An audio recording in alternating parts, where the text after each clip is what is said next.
Okay lang ho yan, kasi alam nyo mga kaibigan, kung first time ka man ngayon at nadala ka dito, at hindi mo maintindihan bakit nagpapalakpakan yung mga tao, bakit baliw yung mga tao, sinyalis po yan. Nasa mental ka na. Kasi pag nababaliw ka daw kasi, at na-excite ka, tinatawag ka talagang baliw. Tama mali? Kasi yung mga taong yumaman daw po, at naging successful sa buhay nila, ito yung mga taong baliw talaga kung tawagin sa mundo natin.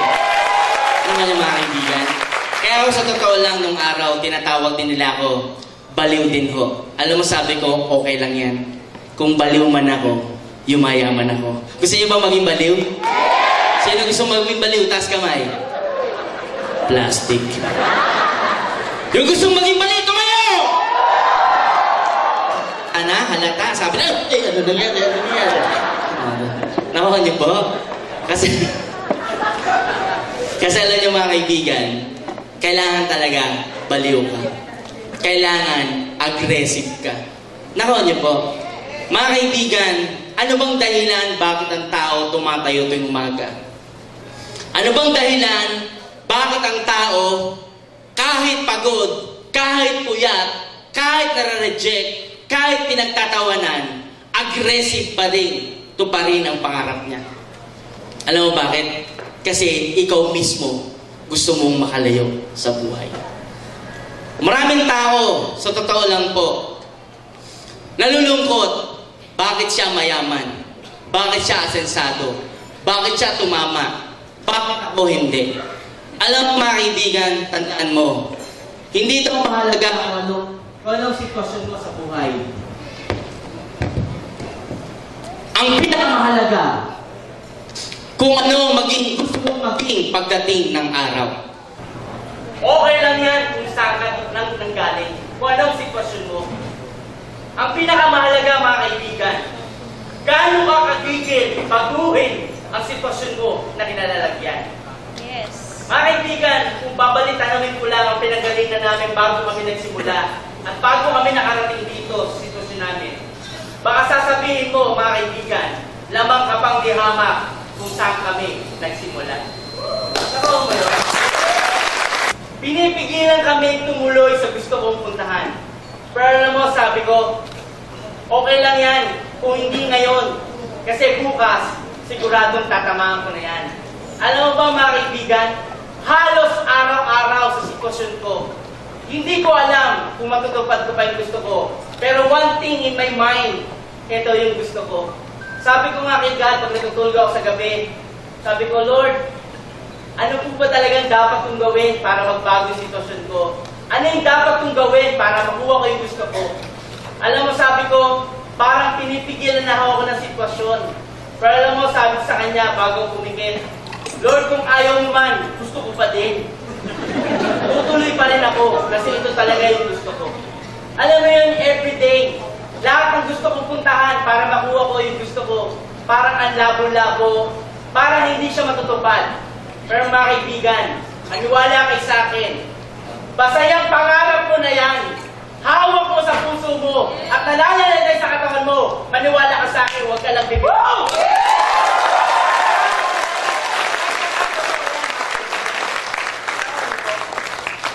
Kasi ako mga kaibigan, totoo lang, problema ko rin pera talaga. Everyday, problema ko pera. Alam mo na sinimulan namin itong company na to, GPRS, and nagkaroon ng UPS. Kaya si Jenny, tayo ka pare. Yan tao na yan, pogi lang siya. Kasi ako cute. Palakpakan nyo nga. Kasi Larry, tayo ka Larry. Yan, kalbo na. Kagagawa ng program. Palakpakan nyo po. Kaming tatlo po nagsimula ng company. Nako nyo po. Sige po na kayo. Nakakaagaw yung na kayo eh.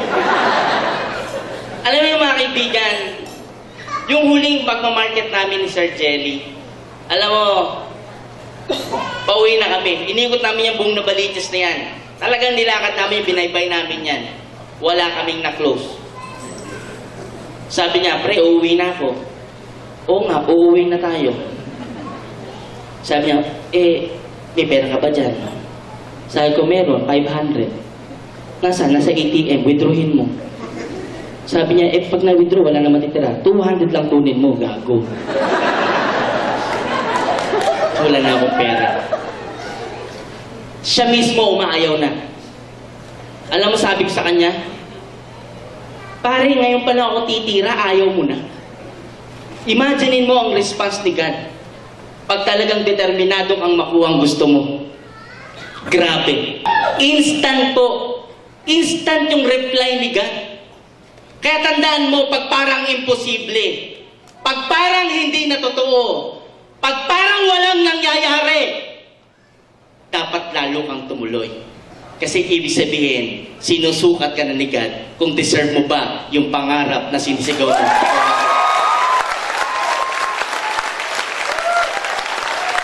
Alam mo nangyari? Pag sabi niya na, pare, magsisimula na lang ulit ako ng furniture ko, sabi ko, pare, titira pa lang ako. Ngayon ka pa aayaw. Alam mo, maya-maya may dumating sa harapan namin. Kumpare ko. Sabi niya, pare, umatras pa talaga, inatrasan kami. Sabi niya, oh, pare, nandiyan ka pala. Sabi ko, oh, pare, kamusta? Ngayon natin nakita. Alam, sabi niya, ba't ikaw matinong binyag na anak ko, pare? In-invite kita. Sabi ko, nagbigay ako ng invitation dito eh. Sabi ko, hindi ko natanggap eh. Sabi niya, sige, okay lang yun. Sabi niya, pero next time, pag birthday ng anak ko, punta ka ha. Sabi ko, sige pare, pupunta ako. Sabi ko, saan ka ba, pagawi? Punta ako sa tindahan namin, sa palengke. Sabi ko, saan kayo may palengke? Dito pare sa may kaibiga. Okay. Sabi niya, problema nga ako eh. Sabi ko, anong problema mo? Kasi gusto ko maglagay ng bayad center doon sa outlet namin. Sabi ko, bayad center? Sabi ko, bayad center ba? Oo, pare, gusto ko talaga. Sabi ko, mag-usap tayo. Siya po yung unang kliyente namin. Imaginein mo, ayaw na niya. Pero sabi ko, pare, titira pa lang tayo. Guys, yan ang sinasabi ko sa inyo. Na pag ikaw aggressive ka at gigil na gigil ka para matupad yung pangarap mo, alam mo sa totoo lang, ang sitwasyon lagi na naghahati sa pagtama at pagtalo mo, yung decision lang na tumuloy. Everyday, pipigilan ka ng sitwasyon para tamaan ang gusto mo. Kasi kailangan matansya ni God kung deserve mo yung pangarap na ibibigay sa iyo. Mga kaibigan, imagine mo nung 2009 na yon, eto na po tayo ngayon. Paano kung hindi po ako tumuloy? Hindi po tayo nagkita-kita. Anong point, mga kaibigan? Marami sa inyo rito, mga member ko, di ba, na nung sumainap ka, gigil na gigil ka, baliw na baliw ka, excited na excited ka. Tapos nung na-reject ka, sabi mo, yayaman ka dito! Nung na-reject ka, yayaman ka! Nung na-reject ka ulit, yayaman ka! Na-reject ka ulit, yayaman ka! Nung na-reject ka ulit, hindi na tayo yayaman!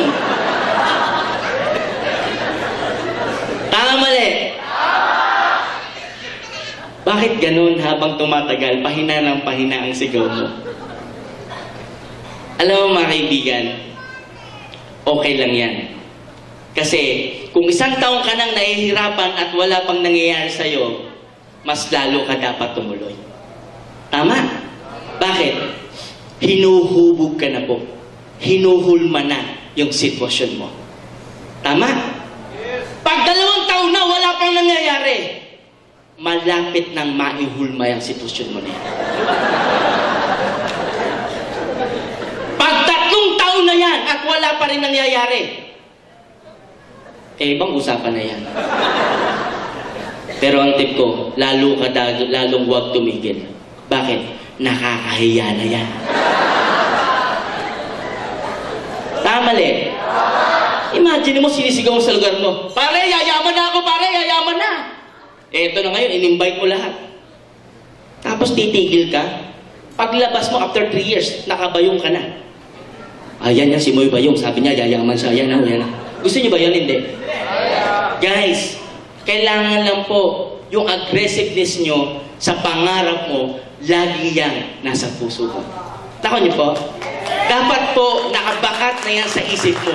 Na tibo bang harangan ka man ng siba, harangan ka man ng hagupit, tuloy ka pa rin na trabahuhin ang pangarap mo. Nako niyo po, alam mo yung mga taong nagsalita rito kanina, sila lang po yung mga ilan sa mga taong nagsimula rin katulad mo. Tingnan niyo po si Albert Cirillo. Palakpakan niyo si Albert Cirillo.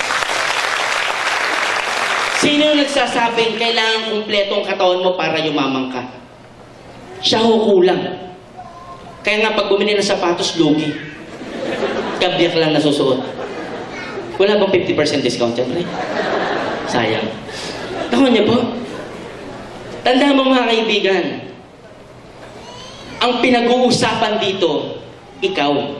Hindi pinag-uusapan yung mga in-invite mo. Hindi pinag-uusapan yung mga nagre-reject sa'yo. Ang pinag-uusapan, yung pangarap mo, gusto mong matupad. Naku niyo po.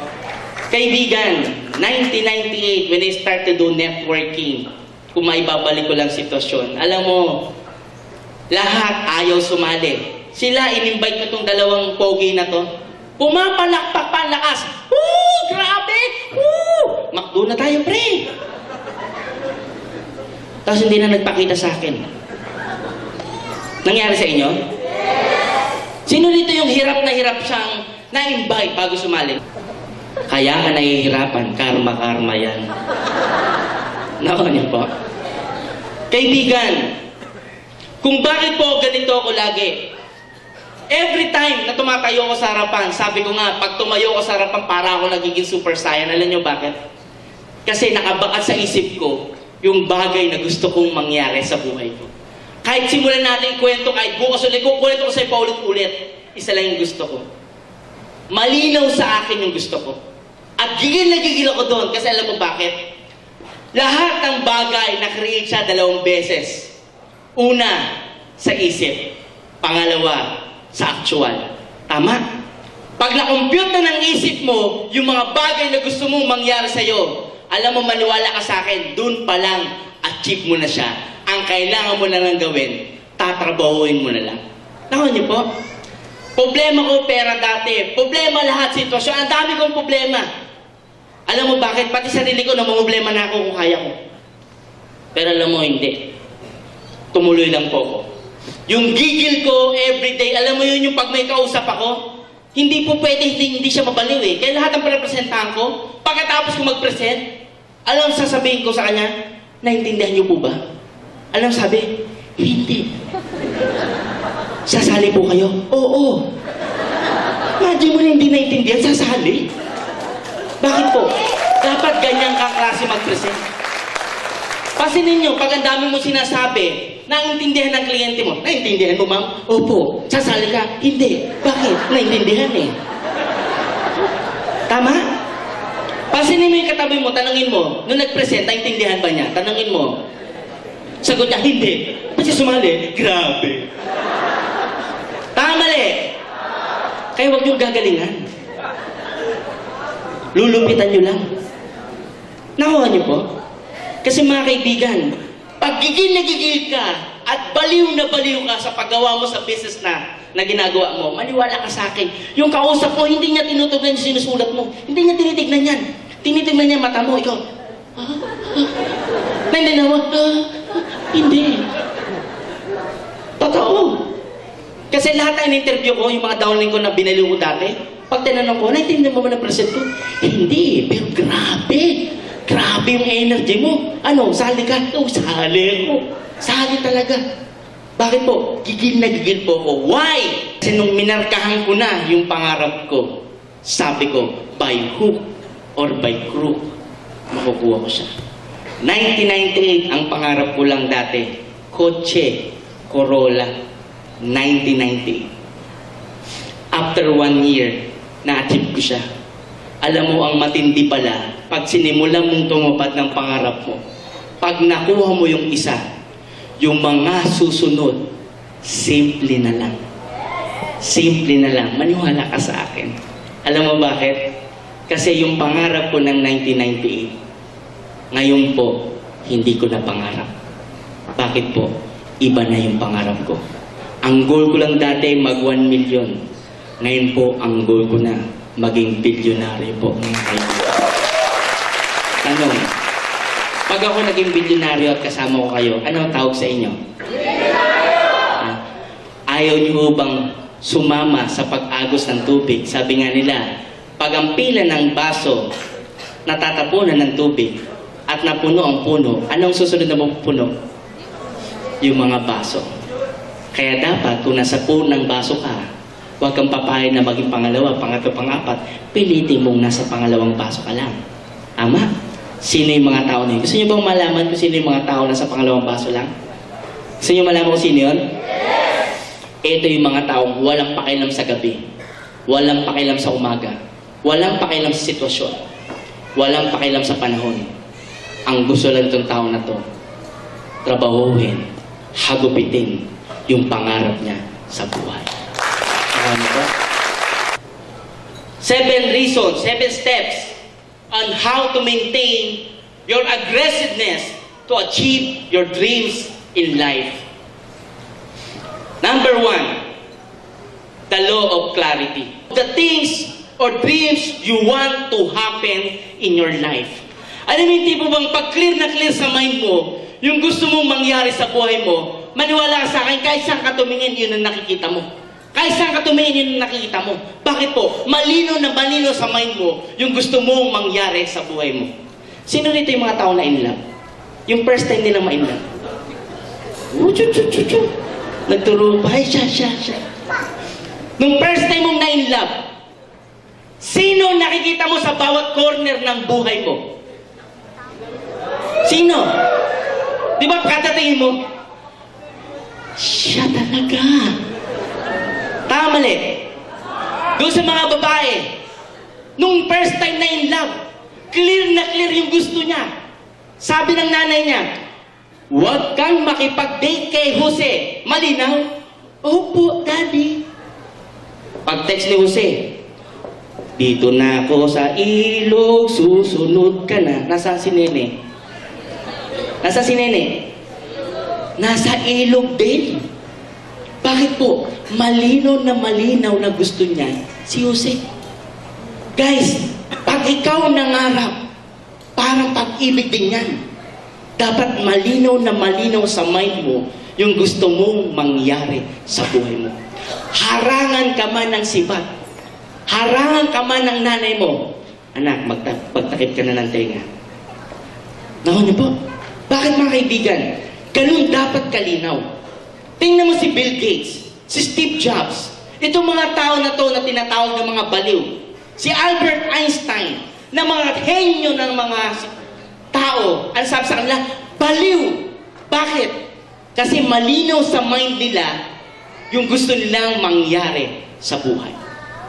Kayo mga kaibigan, kung ikaw ngayon, pag na-reject ka, tinawanan ka, nagiging shallow, nagiging malabo yung tingin mo sa pangarap mo, mga kaibigan, lumalayo ka sa pangarap mo.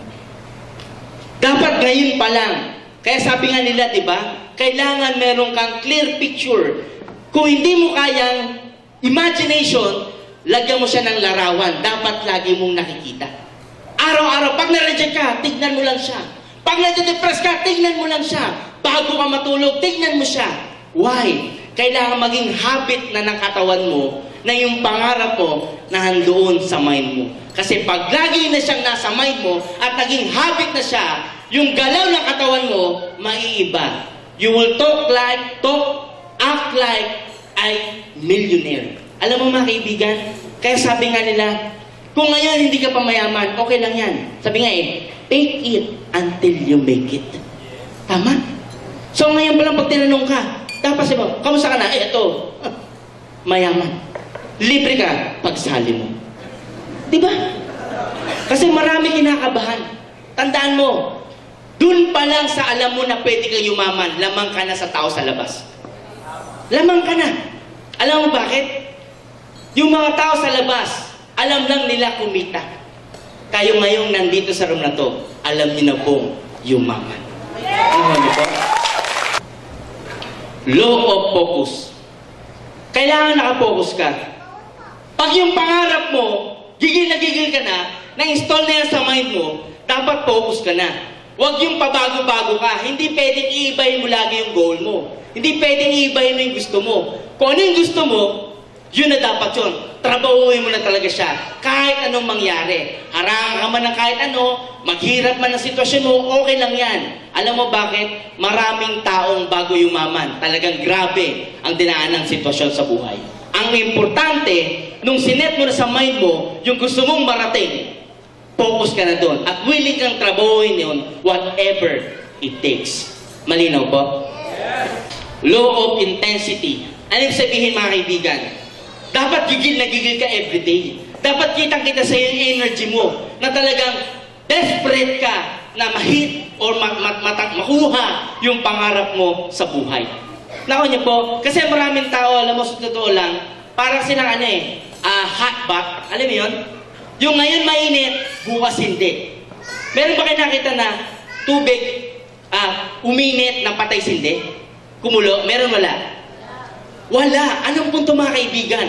Dapat araw-araw, pagising mo sa umaga, excited ka na. Pag may usok ng kliyente, excited ka na. Bago ka matulog, excited ka pa din. Eh sabi sa akin, Pres, paano ka naman ma-excite kung wala kang pera?